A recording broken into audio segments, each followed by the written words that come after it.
Our nation is facing an unprecedented global crisis that highlights the inextricable bonds of humanity and how foreign policy and domestic policy are inseparable. We are all in this together, and we must all rise to meet this moment in service to our country and our fellow man. This is not the first time that we have faced adversity together, and it will not be the last. After the terrorist attack by Al-Qaeda on our country on 9/11, we stood together as Americans, motivated to serve, marshaling our forces to defeat our common enemy. I and so many Americans all across this country enlisted in the military to do just that. Likewise, today, as Americans and all of humanity, we face a common enemy. It is once again time as Americans and as neighbors in this global community that we stand together once again and work hand in hand to defeat this new enemy, the coronavirus. Throughout my life and throughout this campaign, my motivation has been to serve God, our country, and the American people as best I can.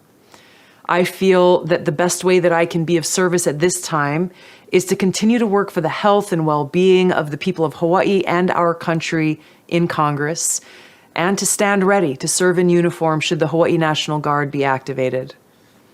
Now, after Tuesday's election, it's clear that Democratic primary voters have chosen Vice President Joe Biden to be the person who will take on President Trump in the general election. I know Vice President Biden and his wife, and I'm grateful to have called his son, Beau, a friend who also served in the National Guard. Now, although I may not agree with the Vice President on every issue, I know that he has a good heart, and he's motivated by his love for our country and the American people. I'm confident that he will lead our country guided by the spirit of aloha, respect, and compassion, and thus help heal the divisiveness that has been tearing our country apart. So today, I'm suspending my presidential campaign and offering my full support to Vice President Joe Biden in his quest to bring our country together.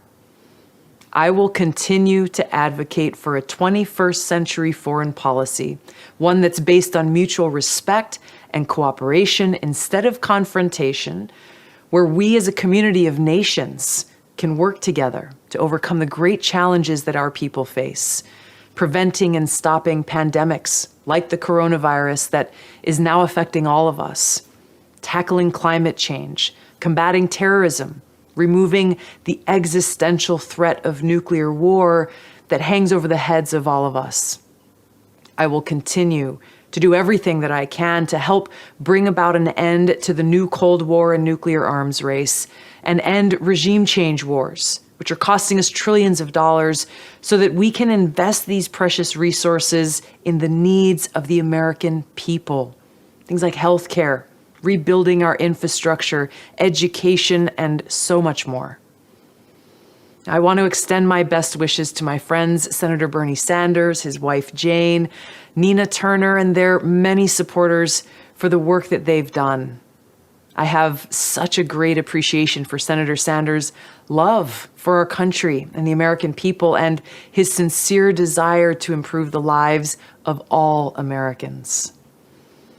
To the many people all across our country who've dedicated their time and energy and resources to my campaign, working tirelessly to help get our message out, I want to thank you from the bottom of my heart. I look forward to speaking to you more in the coming days about why I made this decision and how we can continue to work together for our common cause.